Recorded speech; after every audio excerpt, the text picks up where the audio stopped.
மொத்தம் 4 flight கடத்தப்பட்டது. 1 Pentagon மேலையும், அப்புறம் 1 சாங்ஸ்வில் பென்சில்வேனியாலையும், 2 ட்வின் டவர் மேலையும் மோதுச்சு.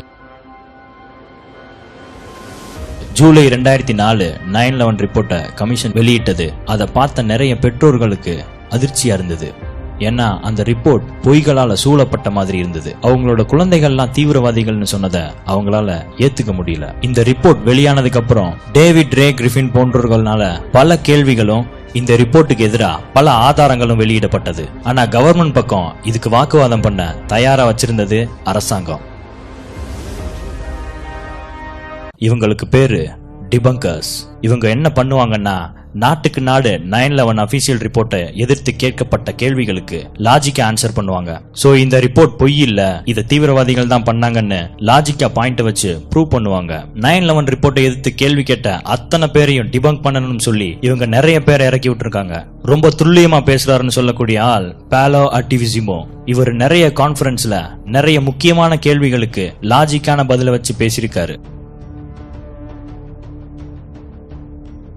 இதே மாதிரி பிரான்ஸ்ல ஜெரோமி கியூராண்ட் இவர் ஒரு புத்தகம் கூட வெளியிட்டிருக்காரு, செப்டம்பர் 11 அண்ட் கான்ஸ்பிரசி தியரிஸ்னு. தொலைக்காட்சி நிகழ்ச்சி, மேடை பேச்சுன்னு நம்மால அசத்தாத இடமே இல்ல. ஆனா வேர்ல்டு வைடா பாப்புலர் மெக்கானிக்ஸ்னு ஒரு மேகசின் இருக்கு. அவங்க தான் உலகம் பூரா இந்த விஷயத்துல 9/11 அட்டாக்கு பின்னாடி இருக்க ஆளுங்களுக்கு வேலை பார்க்கறவங்க. 2006 இவங்க டிபங்கிங் 9/11 மித்ஸ்னு ஒரு புத்தகம் வெளியிட்டு ஒவ்வொரு கேள்விக்கும் ரொம்ப தெளிவா பதில் கொடுத்திருந்தாங்க. The results were first published in a magazine article, then more fully developed in a book titled Debunking 9/11 Myths: Why Conspiracy Theories Can't Stand Up to the Facts. I think what Popular Mechanics did with the 9/11 conspiracy theory was just about one of the best things ever done in the history of skepticism. That is exactly how it should be done. Here's the claim, here's the answer. Here's the claim, here's the answer. By the end, they got nothing to stand on. Boom, end of story. Oh, அப்படியா? பார்க்கலாம். இந்த உலகத்திலேயே மிகச்சிறந்த air defence படையை கொண்ட US military flight கடத்தப்பட்ட 1.5 மணி நேரம் வர ஒரு இன்டர்செப்டார் பிளைட்டை வச்சு கூட வழிமறிக்க முடியலன்னு சொல்றது மிகப்பெரிய சந்தேகமா இருக்கு. இன்டர்செப்டார் ஏர்கிராப்ட்ஸ் சொல்றது இந்த மாதிரி ஏதாச்சும் ஏரோப்ளைன் ஹைஜாக் ஆனாலோ அல்லது எதிரிகள் விமானம் உள்ள வந்தாலோ இந்த இன்டர்செப்டார் ஏர்கிராப்ட்ஸ் தான் போய் அதை தாக்கும். அது இந்த 9/11 விஷயத்துல நடக்கல.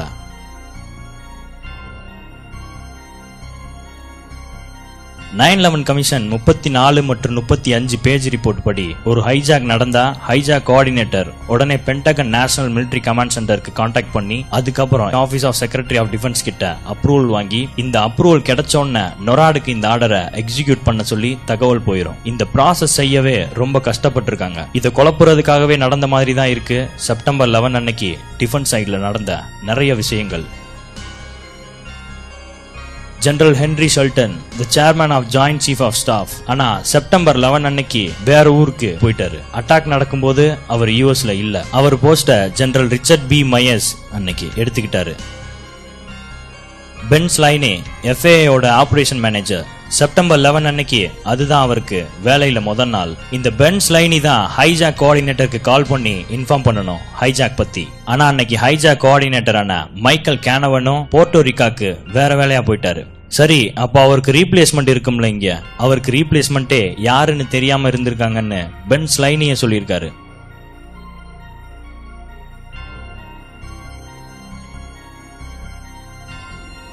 National military command சென்டரோட TDO general மாண்டகியூ Winfield, இவரும் செப்டம்பர் 10 அன்னைக்கு ஈவினிங் கேப்டன் சார்லஸ் லைடிங் கிட்ட இவர் டியூட்டியை பார்க்க சொல்லிட்டு போயிட்டாரு. கேப்டன் லைடிங் இப்பதான் ரீசெண்டா சர்டிபிகேஷனே பண்ணியிருந்தாரு. அப்புறம் இதுதான் அவருக்கும் வேலைக்கு முதல் நாளும் கூட.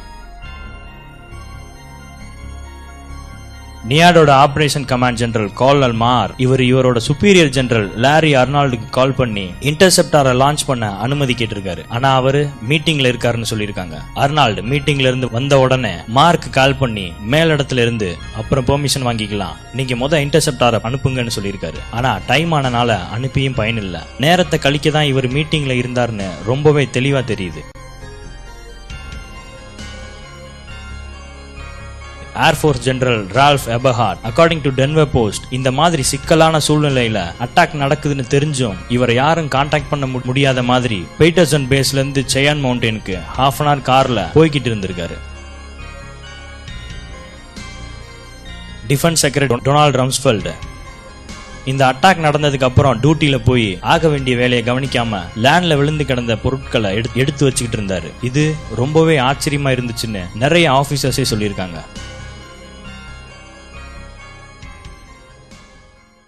30 minutes, we couldn't find him.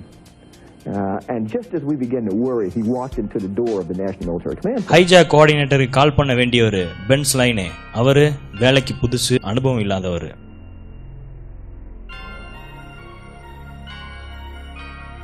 Hijack coordinator ஊர்லயே இல்ல. அவருக்கு பதிலா ரீப்ளேஸ்மெண்ட் யாருன்னே தெரியல. சார்லஸ் லைடிக் வேலைக்கு புதுசு, அனுபவம் இல்லாதவர். காலர் மார்க்கும் ஜெனரல் அர்னால்டுக்கும் இடையில கம்யூனிகேஷன் ப்ராப்ளம். கம்யூனிகேஷன்லயே இருக்கக்கூடாதுன்னு சொல்லி ரால்ஃப் எபர்ஹார்ட் எனக்கென்னு ஒரு பேஸ்ல இருந்து இன்னொரு பேஸுக்கு கார்ல போய்கிட்டு இருந்திருக்காரு. செக்ரட்டரி ஆஃப் டிஃபென்ஸ ஆபீஸ்க்குள்ள எங்க இருக்காருன்னு எங்களால கண்டுபிடிக்க முடியலன்னு ஆபீஸர் சொல்றாங்க. கடைசி நாள்ல எத்தனை மாற்றங்கள். இந்த விஷயத்த கோர்ட்ல சொல்லியும் நடவடிக்கை எடுக்க முடியாது. ஏன்?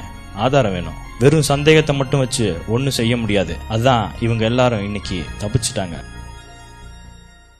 பென்டகன் ரேடார்ல ஊருக்குள்ள வர்றது கூடவா தெரியலன்னு மக்கள் கேள்வி கேட்டிருக்காங்க. அதுக்கு நம்ம பாப்புலர் மெக்கானிக்ஸ்ல இருக்கவரோட கருத்து என்னன்னா, பென்டகன் ரேடார் ஊருக்கு வெளியே இருந்து எதுவும் தாக்குதல் வருதான்னு பாக்குறது தான், ஊருக்கு உள்ள இல்லைன்னு சொல்றாரு.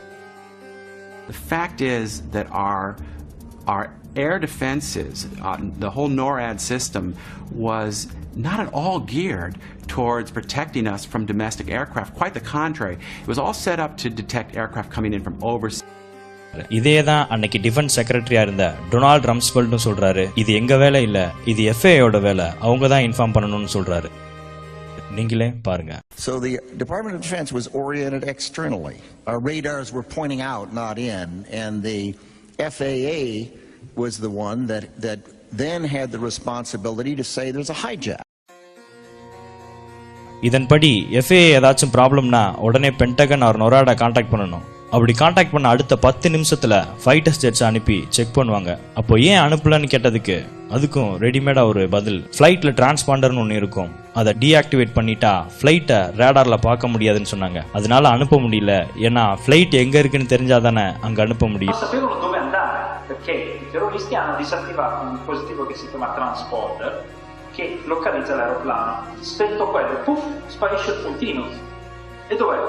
சரியா தானே சொல்லியிருக்காங்க அப்படின்னு நம்ம கிட்ட கூட பதில் இருக்கும். ரேடாரை பத்தி படிக்கிறவரை, ரேடார்ல இந்த பெரிய ஆப்ஜெக்ட் பிரைமரி ரேடார், அதுக்கு மேல இருக்க இந்த சின்ன object secondary radar. Radar electromagnetic வேவ்ஸை டிரான்ஸ்மிட் பண்ணும். EM வேவ்ஸ் லைட் வேகத்துல போய் ஆப்ஜெக்டை கான்டாக்ட் பண்ணி அதுல இருந்து கிடைக்கிற ரெஃப்ளெக்ஷனை திரும்ப ரேடார் வாங்கிக்கும்.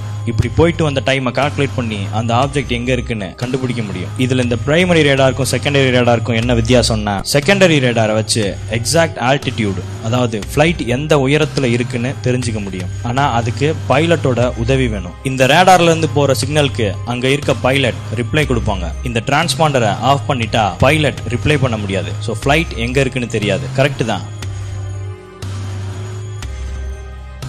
ஆனா இந்த பிரைமரி ரேடார் இருக்கு பாத்தீங்களா, அதுக்கு எவன் தயவும் தேவையில்லை. அதனால இந்த பிரைமரி ரேடாரை இன்னைக்கும் மிலிட்டரியில பயன்படுத்திக்கிட்டு இருக்காங்க. ஏன்னா ஹைஜாக்கரோ தாக்குதல் நடத்துறவனோ ரெஸ்பாண்ட் பண்ணுவான்னு நினைக்கிறது முட்டாள்தனம். அதனால அவன் தயவே இல்லாம அந்த ஆப்ஜெக்ட் எங்க இருக்குன்னு கண்டுபிடிக்கத்தான் மிலிட்டரியில இன்னமும் இந்த பிரைமரி ரேடாரை பயன்படுத்து. நொராட் வெளியிட்ட டேப்ல அமெரிக்கன் 11 ட்ராக் பண்ணப்பட்டிருக்கத நம்மளே பார்க்க முடியும். Good morning, Washington. I got a situation here with American 11. We believe it's a possible hijack. Okay, tell me more. We lost radio communications with him. Then we lost his transponder. And right now the aircraft is just west of Albany going southbound. Okay, I see him. So, American Airline 11 track பண்ணப்பட்டிருக்கு. United airline 93 hijack ஆனதுல இருந்து track பண்ணப்பட்டிருக்கு. Air traffic கண்ட்ரோலர்ஸ்ல இருந்தவர் சொல்றாரு. And I was in conversation with the FBI agent, and he was relaying to me that we suspect that this aircraft is now been taken over by hostile forces. Described the sharp turn it made over eastern Ohio and now is heading back along southwestern Pennsylvania. ஒவ்வொரு நகர்வையும் கண்காணிச்சிருக்காங்க. Right now, he is west of Johnstown still, 12 miles. ஒரு கட்டத்துல அதோட transponder கூட on ஆயிருக்கு. It looks like he's still turning. Hey, his transponder just came back on and it was showing 8,000 feet, 200. 8,200 feet? 8,200 feet, and he's on the same code that he was before. American airline 77 Pentagon மேல மோதுறதுக்கு 30 நிமிஷத்துக்கு முன்ன வர track பண்ணப்பட்டிருக்கு அப்படின்னு நான் சொல்லல, White House secret service ஏஜென்ட்டான Nelson Garabito சொல்றாரு. Vito was the Secret Service agent in charge of protecting the White House airspace. First thing I did is I picked up the phone to call my contact at the FAA. He said we have 4 planes outstanding. 2 have hit the towers and 2 are headed to Washington, D.C. One of them approximately 30 minutes out, one of them approximately 45 minutes out. United airline 175 transponder code off பண்ணல. Transponder code change ஆயிருக்கு, ஆல்டிடியூடோட track பண்ணப்பட்டிருக்கு. Notice that United 175's code has changed. I just turned around and radioed the pilot. My exact words were, United 175, recycle transponder squawk. Hijacker Al-Shehhi obviously intended to turn off that transponder, but because he just changed codes and didn't turn it off, he still left the controllers with a very clear indication of the normal return from an aircraft that was squawking, that's what we call it, with the altitude.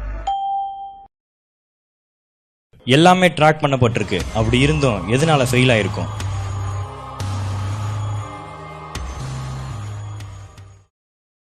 இன்டர்செப்டார்ஸ் fail ஆனதுக்கு காரணம் அன்னைக்கு நடந்துட்டு இருந்த military exercise தான். போன வீடியோல கூட பார்த்திருப்போம். நொராட் செப்டம்பர் 11 அன்னைக்கு 4க்கும் மேற்பட்ட எக்ஸசைஸை நடத்தியிருக்காங்க. நொராட் செக்யூரிட்டி லெவல் அட்ஜஸ்ட் பண்ற பொறுப்பு எபர்ஹார்ட்டோடது. செப்டம்பர் 10, அதாவது அட்டாக் நடக்கிறதுக்கு 12 மணி நேரத்துக்கு முன்னாடி நமக்கு எந்த அச்சுறுத்தலும் இல்லைன்னு செக்யூரிட்டி லெவலை நார்மலுக்கு குறைச்சிருக்காரு. இருக்கிறதுலேயே நார்மல் மோடு தான் கம்மியான மோடு. நிறைய ஃபைட்டர் ஜெட்ஸை இந்த வார் கேம்ஸ்க்காக கனடாக்கும் அலாஸ்காக்கும் அனுப்பியிருந்தாங்க. 2வது, இந்த வார் கேம்ஸை பயன்படுத்தி நடந்த குழப்பங்கள், அதாவது we have a hijacked airplane சொல்லும்போது இது உண்மையாவே ஹைஜாக் பண்ணப்பட்டிருக்கா அல்லது இது எக்ஸசைஸோட பகுதியானு தெரிஞ்சுக்கிறதுக்குள்ள அதிகமா குழப்பம் நடந்திருக்கு.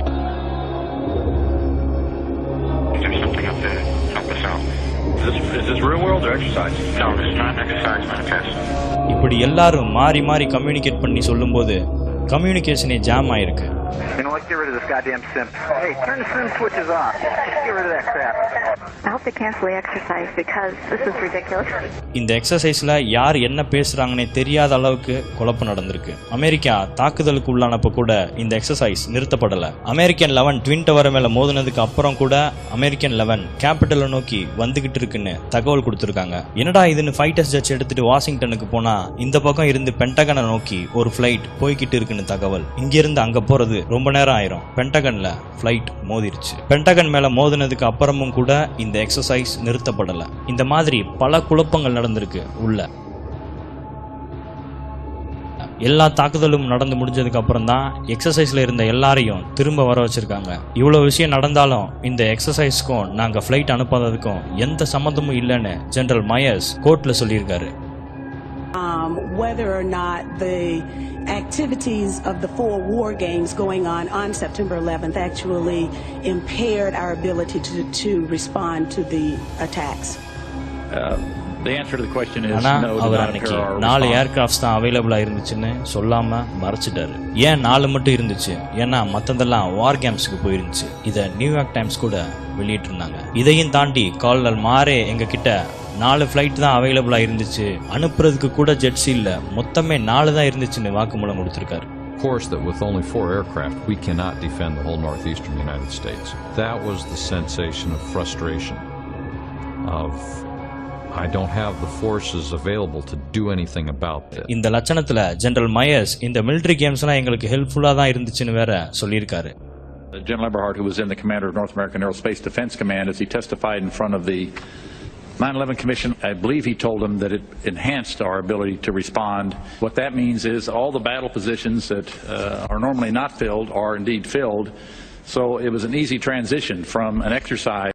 எதுக்கு நினைச்சதை முடிக்கிறதுக்கா? ஆனா மயர்ஸ் இந்த வார் கேம்ஸை எல்லா அட்டாக்கும் முடிஞ்சதுக்கு அப்புறம் தான் நிறுத்தணும்னு சொல்லவே இல்லை. இந்த தாக்குதல் நடந்த கொஞ்ச நேரத்திலேயே இதுக்கு அல் குவைதா தான் காரணம்னு எந்த ஆதாரமும் இல்லாம அறிக்கை வெளியிடப்பட்டது. Our enemy is a radical network of terrorists and every government that supports them. எந்த ஆதாரமும் இல்லைன்னு FBI சொன்னதா retired US air force officer Robert பவுமேனே சொல்லியிருக்காரு. இது அரசாங்கம் நடத்தல. ஏன்னா நம்ம ஏரோப்ளைனை பார்த்தோம், அது பில்டிங் மேல மோதினதை பார்த்தோம், பில்டிங் விழுந்ததையும் பார்த்தோம். இது வெடிகுண்டு வச்சு தாக்கப்படல. இது எல்லாத்தையும் அரசாங்கம் தான் பண்ணுச்சுன்னு சொல்றது ரொம்ப வினோதமா இருக்கு. நீங்க சொன்ன கான்ஸ்பிரசி விட அவர் சொன்ன கான்ஸ்பிரசி ரொம்ப நல்லாவும் இருக்கு, நம்புற மாதிரியும் இருக்கு. இதை ஒசாமா பின் லாடன் தான் பண்ணாருன்னு சொல்றதுக்கு எங்ககிட்ட எந்த ஆதாரமும் இல்லைன்னு FBI சொல்லிட்டாங்க. September 11 evening George Bush Washington வர்றாரு. அவர் வர்றதுக்கு 6 ஹெலிகாப்டர் பாதுகாப்பும் 300 ஃபைட்டர் ஜெட் வானத்திரியும் நாட்டுக்கு பாதுகாப்பு கொடுக்க ஆரம்பிச்சிட்டாங்க. அப்படின்னா இந்த 300 ஜெட்ஸும் எக்ஸசைஸ்ல இருந்துச்சா? இந்த 300 ஜெட்ஸும் காலையில இருந்திருந்தா இந்த தாக்குதல் நடந்திருக்குமா?